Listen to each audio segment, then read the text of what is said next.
யாரேனும் நம்மை தோற்கடிக்க வேண்டும் என்று நமக்கு முன்னால் வந்து நின்றால் அவர்களுக்கு நாம் தருகின்ற பதில் அவர்களுக்கு முன்னால் நாம் தோற்காமல் இருப்பதுதான்.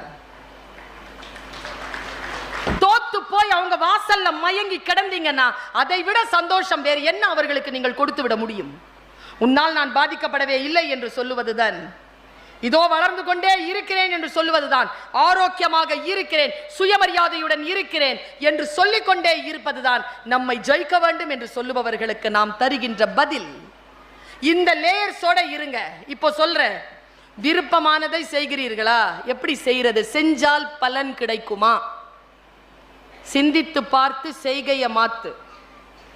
சிறுசா இருக்கையில் திருத்திக்கோ, தவறு சிறுசா இருக்கையில் திருத்திக்கோ.